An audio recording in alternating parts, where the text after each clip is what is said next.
IMF نے قرض کی فراہمی کے لیے پاکستان کو بلیک میل کرنا شروع کر دیا۔ قرض کی فراہمی افغانستان مسئلے پر امریکہ کا ساتھ دینے سے مشروط کر دی گئی۔ پاکستان اور IMF کے درمیان قرض کی فراہمی کے لیے مذاکرات فیصلہ کن مرحلے میں داخل ہو گئے ہیں۔ امریکی انتظامیہ نے IMF کی ڈوریں ہلانا شروع کر دیں، جس کے باعث بین الاقوامی مالیاتی ادارے نے پاکستان کو قرض کی ادائیگی امریکہ کی منظوری سے مشروط کر دی ہے۔ ان شرائط کے تحت پاکستان کو افغان مسئلے پر امریکہ کا ساتھ دینا ہوگا، ورنہ پاکستان کو قرضہ نہیں ملے گا۔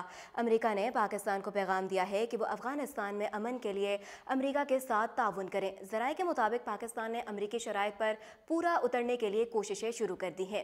ناظرین کو بتاتے چلیں کہ IMF میں امریکہ کا اثر و رسوخ سب سے زیادہ ہے، جس کی بڑی وجہ یہ بھی ہے کہ IMF میں 60% فنڈز امریکہ کی جانب سے فراہم کیے جاتے ہیں۔